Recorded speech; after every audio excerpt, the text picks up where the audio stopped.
ఇప్పుడు మనం కర్మన్ ఘాట్ హనుమాన్ మందిరంలో ఉన్నాం.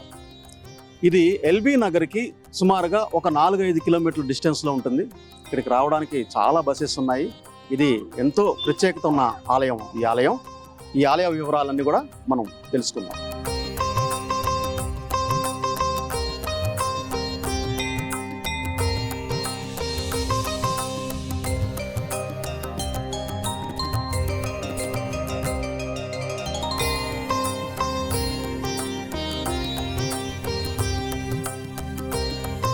ఇక్కడ స్థల పురాణం ఏంటి అంటే, ఈ ఆలయాన్ని 1143 సంవత్సరంలో కాకతీయుల రాజు 2వ ప్రతాపరుద్రుడు ఈ ఆలయాన్ని నిర్మించాడు. తర్వాత ఈ ఆలయాన్ని గోల్కొండ దండయాత్రలో భాగంగా ఔరంగజేబు ఈ ఆలయానికి విచ్చేసి తన సైన్యాన్ని ఆజ్ఞాపించాడు. హిందూ దేవాలయాలన్నీ కూడా కొట్టించేయమని చెప్పి ఆజ్ఞాపించేసరికి సైన్యం అంతా దండయాత్ర చేసుకుంటూ ఈ ఆలయం మీదకి వచ్చారట. అప్పుడు ఏదో అజ్ఞాత శక్తి వారిని ఆపేసేసి ఈ ఆలయానికి ఎటువంటి హాని జరగకుండా ఇక్కడ ఈ హనుమాన్ ఆయన ఆలయాన్ని ఆయనే కాపాడుకున్నాడు అని చెప్పి ఇక్కడ స్థల పురాణం మనకి చెప్తోంది.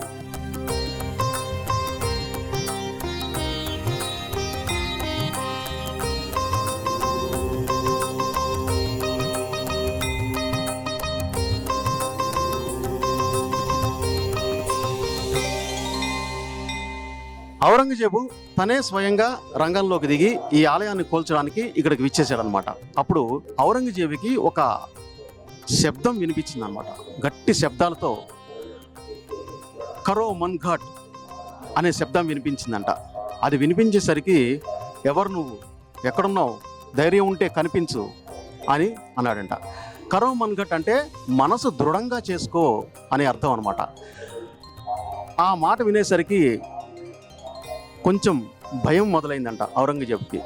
నువ్వు ఎక్కడున్నావో కనిపించు అనేసరికి తాటి చెట్టంత రూపంలో ఉన్న ఆంజనేయ స్వామి ఔరంగజేబుకి కనపడేసరికి భయపడి పారిపోయాడంట.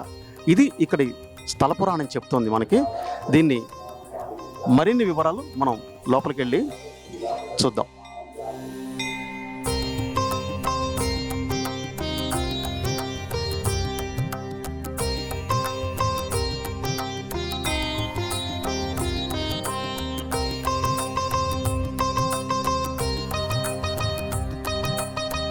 ఇప్పుడు కర్మన్ ఘాట్ హనుమాన్ మందిరంలో మనం లోపలికి వెళ్తున్నాం. లోపలికి వెళ్ళి స్వామివారి దర్శనం చేసుకుంటున్నాం. అలాగే ఇందులో ఉపాలయాలు కూడా ఉన్నాయి. అవి కూడా ఒకసారి ఏంటో మనం చూద్దాం.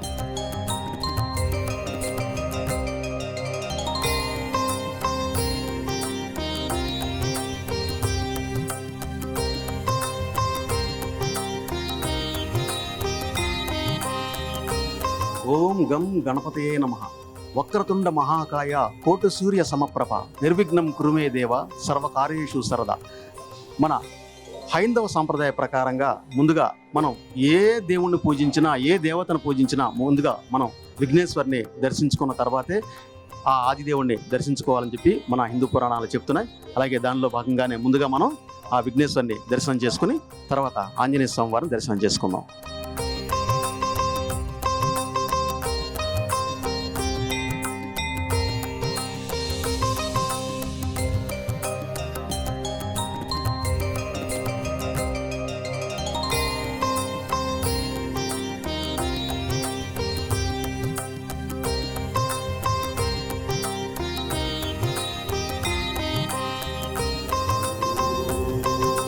సకల దేవతలకు కూడా అధినాయకుడైనటువంటి ఆ వినాయకుడిని మనం దర్శనం చేసుకున్నాం కదా.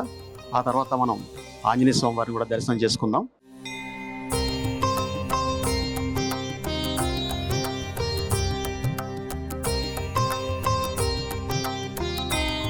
ఆలయ చరిత్రలోని ఆరంభ సన్నివేశ చిత్రమాలిక అని ఇక్కడ మనం చూస్తున్నాము. ఈ బోర్డు ఇక్కడ 1143 సంవత్సరంలో కాకతీయ రాజు 2వ ప్రతాపరుద్రుడు సైన్యాన్ని తన వెంట పెట్టుకొని వేటకు లక్ష్మీగూడెం అనే అరణ్యమునకు పయనమవుట.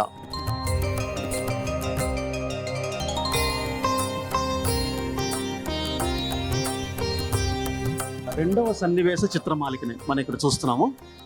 రెండవ ప్రతాపరుద్రుడు చెట్టు క్రింద విశ్రమించుట, ఆ సమయంలోనే కొద్ది దూరం నుంచి పులి అరుపులు విని దానిని వేటాడు మనసు కలవాడై అని ఇక్కడ ఉంది. మూడవ సన్నివేశ చిత్రమాలిక ఇక్కడ మనం చూస్తున్నాం. ఇప్పుడు పులి అరుపు దిక్కుగా పయనించిన ప్రతాపరుద్రుడు పులి అరుపు తప్ప ఎక్కడా కానరాని పులిజాడ. నాలుగవ సన్నివేశ చిత్రమాలిక ఇక్కడ మనం చూస్తున్నాము. ఆ వెంటనే ఒక చెట్టు గుబురులో నుండి శ్రీరామ్ శ్రీరామ్ అనే శబ్దమును విన్నటువంటి ఆ రాజు అక్కడ ఉన్న ఆకులు అలములు తీసి చూడగా పద్మాసనంలో ఉన్న స్వయంభూ శ్రీ ధ్యానాంజనేయ స్వామి వారి శిలాప్రతిమ రాజుకు సాక్షాత్కరింపబడింది.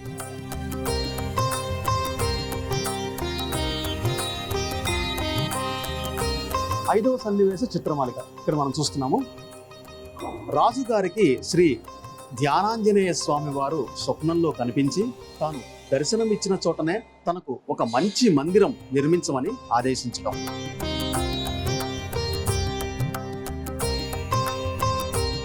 ఆరవ సన్నివేశ చిత్రమాలిక ఇక్కడ మనం చూస్తున్నాము.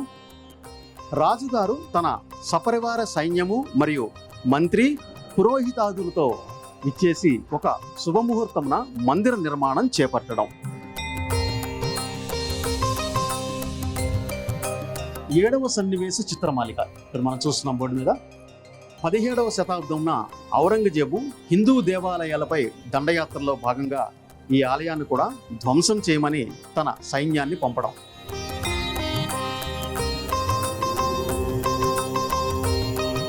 8వ సన్నివేశ చిత్రమాలిక. ఆ సైన్యం శ్రీ ధ్యానాంజనేయ స్వామి వారి మహిమతో ఆలయ సరిహద్దులు కూడా చేరుకోలేక మూర్ఛపోయి వెనుదిరిగి వెళ్ళడం. 9వ సన్నివేశ చిత్రమాలిక ఇక్కడ మనం ఇక్కడ చూస్తున్నాం బోర్డు మీద. తన సైన్యం వెనుదిరిగి రావడంతో కంగుతిన్న ఔరంగజేబు ఈసారి తానే స్వయంగా బయలుదేరడం. 10వ సన్నివేశ చిత్రమాలిక ఇక్కడ మనం చూస్తున్నాం.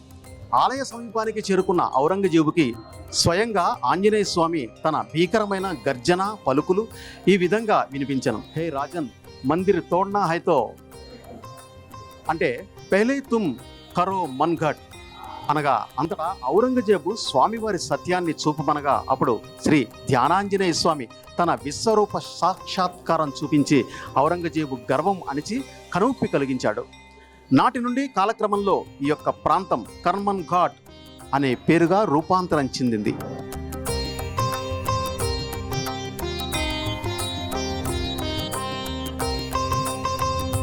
స్వామివారి నిజరూప దర్శనం పురాతనమైన ప్రాశస్త్యాన్ని, చారిత్రక నేపథ్యాన్ని కలిగినటువంటి స్వయంభూగా వెలిసినటువంటి మన శ్రీ కర్మన్ ఘాట్ ధ్యానాంజనేయ స్వామి వారు దర్శనార్థం వచ్చే భక్తుల పాలిట ఆశ్రిత జనరక్షకుడిగా కోరిన వారి కోరికలు నెరవేర్చే కొంగు బంగారంగా ఉంటూ అనునిత్యం ధూప దీప నైవేద్య సేవలు అందుకుంటూ దేదీప్యమానంగా విరాజిల్లుతున్నారు.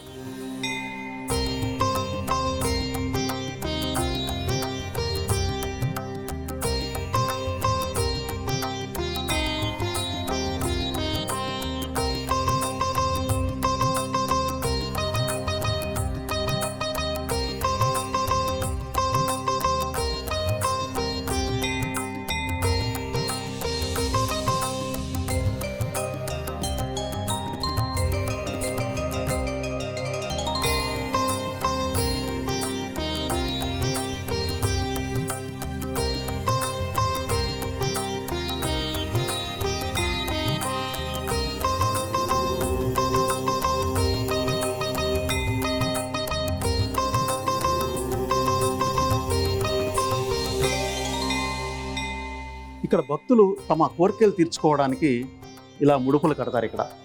ఎందుకంటే వారి కోరికలన్నీ నెరవేర్చుకోవడానికి, ముఖ్యంగా సంతానం లేని వారికి సంతానం కలిగించే దేవుడిగా ఈ కర్మన్ ఘాట్ ధ్యానాంజనేయ స్వామి ఎంతో ప్రసిద్ధి చెందారు.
సర్వసిద్ధిప్రదాం సర్వలోక ప్రియదర్శినీం ధ్యాయామి దేవీం సంతోషమాత రూపాం నిరంతరం. సంతోషమాత ఇక్కడ ఎంతో అందంగా అలంకరించారు. ఇక్కడ పూలతో చక్కగా మెళ్ళో గాజులు, ముక్కు పుడక, కిరీటం చాలా అందంగా ఇక్కడ అలంకరణ జరిగింది సంతోషమాతకి.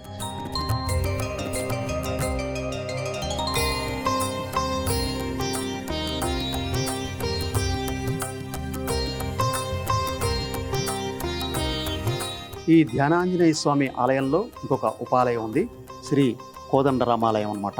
ఇక్కడ రాముడు, సీతాదేవి, లక్ష్మణుడు సమేతంగా ఈ యొక్క కోదండరామాలయం ఇక్కడ ఉంది.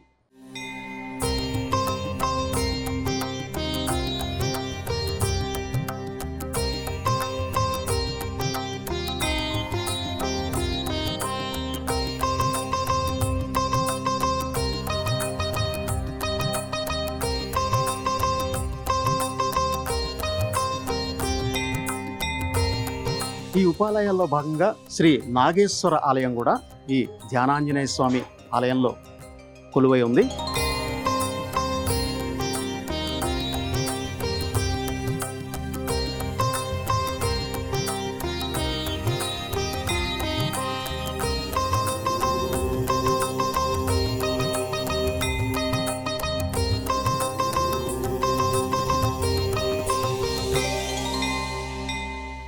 ఇక్కడ ఉపాలయాల్లో భాగంగా శ్రీ స్ఫటికలింగేశ్వర స్వామి ఆలయం కూడా ఉంది.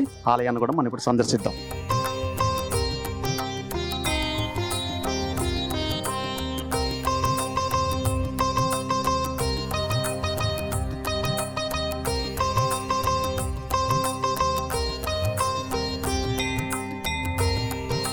ధ్యానాంజనేయ స్వామి ఆలయంలో ఉపాలయాలుగా ఉన్నటువంటి మరొక ఆలయం నవగ్రహ ఆలయం అన్నమాట. ఇది కూడా మనం ఇక్కడ దర్శించుకోవచ్చు.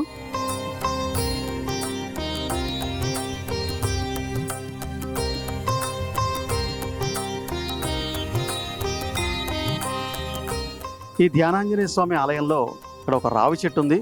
ఈ రావి చెట్టు కింద నాగేంద్ర స్వామి కూడా ఇక్కడ కొలువై ఉన్నాడు. భక్తులు ఎంతో విశ్వాసంగా ఈ నాగేంద్రుడిని కొలుస్తుంటారు. ముఖ్యంగా సంతానం కోసం, అలాగే వారి కోరిన కోరికలు నెరవేర్చుకునేందుకు ఈ యొక్క నాగేంద్ర స్వామికి చాలామంది పూజలు చేస్తుంటారని భక్తుల విశ్వాసం.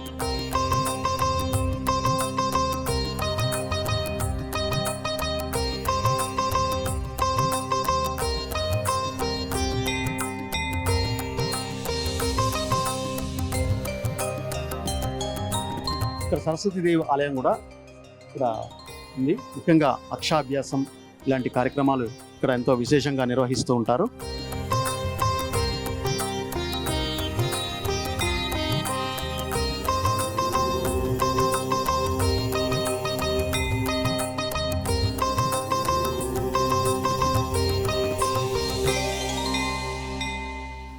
కర్మంఘాట్ ధ్యానాంజనేయ స్వామి ఆలయంలో భాగంగా మనం ఇక్కడ ఉపాలయాల్లో ఉన్నటువంటి సరస్వతీదేవి ఆలయంలో ఉన్నాము. ఈ ఆలయం యొక్క అర్చకులు శ్రీ శ్రవణ్ కుమార్ శర్మ గారు మన ముందున్నారు. వారి మాటల్లో విందాం మనం. మనోజవం మారుతతుల్య వేగం జితేంద్రియం బుద్ధిమతాం వరిష్టం వాతాత్మదం వానరయూధ ముఖ్యం శ్రీరామదూతం శిరసాన్నమామి. ఈ ఆలయం తెలంగాణ ప్రాంతంలో చాలా పురాతనమైనటువంటి ఆలయం. ఈ ఆలయము స్వయంభూగా వెలిసినటువంటి ఆలయం. స్వామివారు ధ్యానంలో ఉంటారు. ఎక్కడా కూడా ధ్యానంలో ఉన్నటువంటి ఆంజనేయ స్వామి చాలా తక్కువగా ఉంటాయి. కాబట్టి ఈ ధ్యానాంజనేయ స్వామి 1000 సంవత్సరాలు కలిగినటువంటి దేవాలయం. ఈ దేవాలయంలో 16 ఉప ఆలయాలు ఉన్నాయి. అందులో గణపతి, సరస్వతి అమ్మవారు, రామచంద్రమూర్తి, నాగేశ్వరుడు, స్ఫటికలింగేశ్వరుడు, నవగ్రహాలు, సరస్వతీమాత, దుర్గామాత, అలాగే విశ్వనాథ స్వామి దేవాలయం, వేణుగోపాల స్వామి దేవాలయం, తర్వాత సుబ్రహ్మణ్య స్వామి దేవాలయం, జగన్నాథ స్వామి దేవాలయం, అలాగే బాన్సూరివాల కృష్ణ మందిరము, వాహన హనుమాన్ మందిరము, కేదార హనుమాన్ మందిరం, ఇలా మొత్తంగా 16 ఆలయాలతో కలిపి ధ్యానాంజనేయ స్వామి నిరంతరము అర్చనలు, అభిషేకాలు, ధూప దీప నైవేద్యాలతో చాలా చక్కగా భక్తులకి ఆశీర్వదిస్తూ స్వామివారు ఇక్కడ ఉన్నారు. ఇక్కడ ప్రత్యేకంగా వాహన పూజలు చాలా విశేషంగా జరుగుతాయి. మొక్కుబడిగా ముడుపులు కట్టి 40 రోజులలో స్వామివారి కటాక్షము ఎందరో భక్తులు పొందుతున్నారు. ఈ ఆలయంలో ప్రతిరోజు కూడా స్వామివారికి సింధూరాభిషేకం జరుగుతుంది. తర్వాత తమలపాకులతో అర్చనలు కూడా జరుగుతాయి. జై శ్రీరామ్.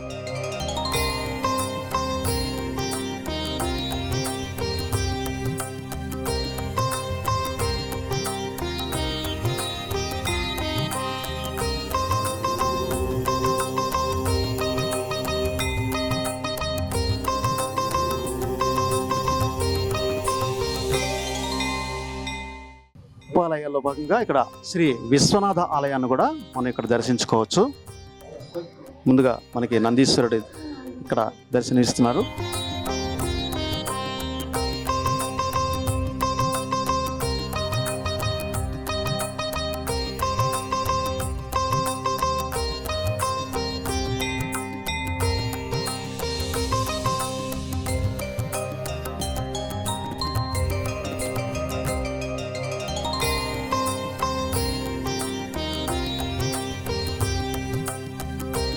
యాదేవి సర్వభూతేషు మాతృరూపేణ సంస్థిత నమస్తస్మై నమస్తస్మై నమస్తస్మై నమో నమః.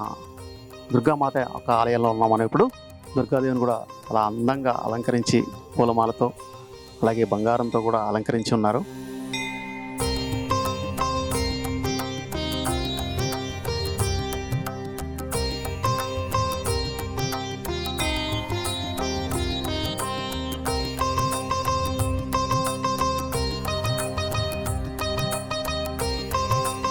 కర్మన్ ఘాట్ శ్రీ హనుమాన్ టెంపుల్ యొక్క చైర్మన్ ఈదులకంటి సత్యనారాయణ రెడ్డి గారు ఇప్పుడు మనతో ఉన్నారు. వారి మాటల్లో విందాం. నమస్కారం అండి. స్వతంత్ర టీవీకి నమస్కారం. మాకు ఎంతో పురాతనమైన హనుమాన్ టెంపుల్, చరిత్ర గల టెంపుల్. మేము ఇప్పుడు కాదు, మేము చిన్న ఉన్నాక 15-20 సంవత్సరాల నుంచి మేము కంటిన్యూ వస్తున్నాం ఇక్కడికి. మాకు ఈ కొచ్చి నుంచి అన్ని సౌకర్యాలు మంచిగానే ఉన్నాయి. అప్పటి నుంచి సరే అప్పటికి ఇప్పటికి డిఫరెంట్ ఉండొచ్చు, అది వేరే విషయం. కానీ మాకు అంత నమ్మకం ఉన్నది. ఈ టెంపుల్కి వచ్చిపోతే దండం పెట్టుకొని పోతే అన్ని విధాలు మాకు పనులు అవుతున్నాయి. ఒక్కొక్కరిని మేము భక్తులను వచ్చినప్పుడు అడుగుతున్నాం, ఎట్లా ఉంది, ఏం సంగతి ఏంటంటే, మేము 25-30 సంవత్సరాల నుంచి కంటిన్యూ వస్తున్నాం. వేరే పనులు లేకుండా ఉన్నా కానీ బయట వదిలిపెట్టి ఫస్ట్ వీడికి వచ్చిపోతున్నాం. పొద్దుగాల గుడి స్టార్ట్ కాగానే దండం పెట్టుకొని పోతున్నాం. 25-30 సంవత్సరాల నుంచి ఆ విధంగా ఉన్నది. మహిమగల గుడి అంత మంచిగా ఉన్నది. వచ్చినా కానీ భక్తులకు మొన్న హనుమాన్ జయంతి నాడు, నవగ్రహాల నాడు కూడా మేము 40-50 మంది భక్తులు వస్తే ఏ విధంగా ఇంత ఇబ్బంది లేకుండా అన్ని విధాలా చూసినాం. వాళ్ళకు మజ్జిగ కానీ, వాటర్ కానీ, వాటర్ మిల్లర్ కానీ ప్రతి ఒక్కటి అవి చేసి మేము, మా డైరెక్టర్ కానీ, మేము కానీ, ఈవో కానీ ప్రతి ఒక్కటి ఆడ నవగ్రహాలకు కాడ 3-4 గంటలు నిలబడి క్యూ పద్ధతిగా అవన్నీ చేయించినాం. ఆ విధంగా చేయించినాక ప్రతి ఒక్కరు కూడా వచ్చి భక్తులు హ్యాపీ అయిపోయారు. ఏంది ఇంత మంచిగా ఇది చేస్తున్నారు, మీరు కూడా చైర్మన్ ఇంత ఏజ్ ఉండి కూడా మీరు ఇప్పటి నుంచి అప్పటిదాకా మేము చూస్తున్నాం కదా, 2:30 దాకా మేము నిలబడ్డాం అక్కడ, ఏది ఇబ్బంది కాకుండా. ప్రతి ఒక్కరిని మేమే లైన్లో క్యూలో నిలబెట్టి చేపించేసి అన్నిటికీ దర్శనం చేపించేసి అందరికీ ఎవ్వరికి ఇబ్బంది లేకుండా పంపించినాం. ఏదైనా కానీ మా దగ్గర అంత మంచిగా మహిమగల గుడి ఆ విధంగా చేసినాం. ఇప్పటికి ఒక రిమార్క్ రాలేదు మాకు. ఇప్పుడు ఒక 40-50 వేల మంది వచ్చారు, ఈజీగా వచ్చారు. ఎవరు కూడా భక్తులు కూడా ఒక్కరు కూడా ఇంత ఇది ఉన్నది, అది ఉన్నది, ఇది ఉన్నది అని ఏం లేదు. మేమే స్వయంగా ఈ మెయిన్ టెంపుల్ కాకుండా నవగ్రహాల కాడ ఉండి కూడా మేము నిలబడ్డాము. మేము నిలబడి అన్ని ఆ విధంగా చేయించినాము. ఈవో కానీ, నేను కానీ, డైరెక్టర్ కానీ, అందరూ మా స్టాఫ్ కానీ, పోలీస్ డిపార్ట్మెంట్ కానీ, ప్రెస్లు కానీ మాకు కూడా సహకరించారు. అందరూ మంచిగానే అయింది. అటు ఎప్పుడు జరిగినా మాకు అట్లా కావాలని మా కోరిక. ఉపాలయాల్లో భాగంగా ఇప్పుడు మనం శ్రీ వేణుగోపాల స్వామి ఆలయంలో ఉన్నాం మనం ఇప్పుడు.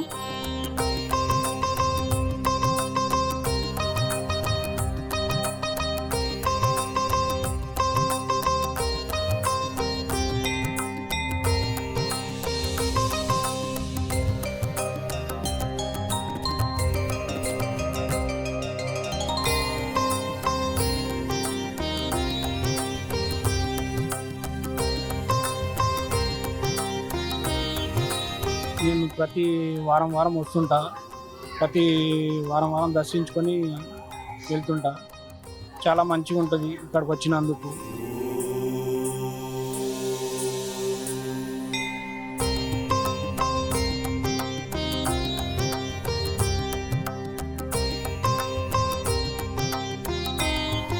ఉపాలయాల్లో ఇప్పుడు మనం శ్రీ సుబ్రహ్మణ్య స్వామి ఆలయం దగ్గర ఉన్నాము.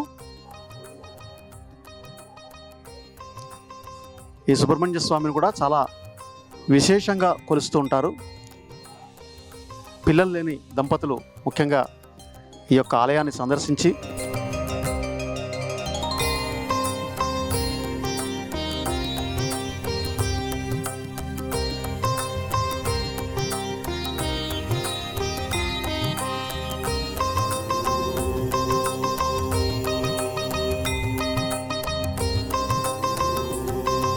ఇక్కడ చాలా పెద్ద రావి చెట్టు ఉంది. ఈ రావి చెట్టు కింద విఘ్నేశ్వరుడు, అలాగే చిన్న చిన్న దేవతామూర్తులు పాదాలు ఇవన్నీ కూడా ఇక్కడ ఉండడం జరిగింది. ఈ ఆలయంలో ఇంత పెద్ద రావి చెట్టు, పైగా ఇక్కడ మండపం, ఈ జగన్నాథ స్వామి ఆలయం, ఈ మండపాలు అవి చూస్తుంటే ఎంత పురాతనమైనదో మనం గ్రహించవచ్చు.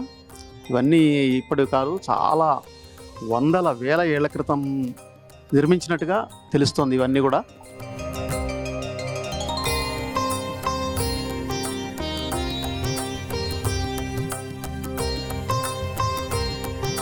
మేము శ్రీకాకుళం జిల్లా నరసింహపేట నుండి వచ్చామండి. అంటే లోకల్గా టెంపుల్స్ ఏమైనా విజిట్ చేద్దాం అనుకున్నాము. ఈ కర్మాన్ ఘాట్ హనుమాన్ టెంపుల్ గురించి తెలిసింది. చాలా బాగుంది. వచ్చి ఇదే ఫస్ట్ టైం చూడటం, కానీ చాలా బాగుంది. చాలా పీస్ఫుల్గా ఉంది. ధ్యానాంజనేయ మందిరం చాలా బాగుంది ఇక్కడంతా కూడాను.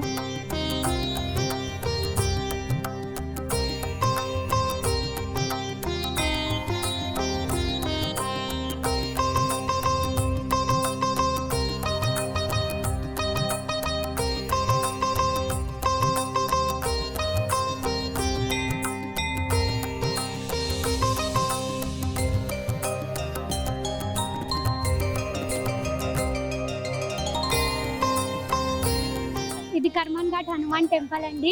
ఇక్కడ వచ్చిన వారికి ఏ కోరికలు కోరుకున్నా నెరవేరుతాయి. మంచి అనిపిస్తుంది. ఒక పాజిటివ్ వైబ్స్ వస్తాయి, కొత్త ఎనర్జీ, కొత్త లైఫ్ స్టార్ట్ అయినట్టు అనిపిస్తుంది. ఇక్కడికి వచ్చిన ప్రతి వారికి అట్లనే అనిపిస్తుంది. మంచిగా అనిపిస్తుంది. చాలా బాగుంటుంది టెంపుల్ కూడా.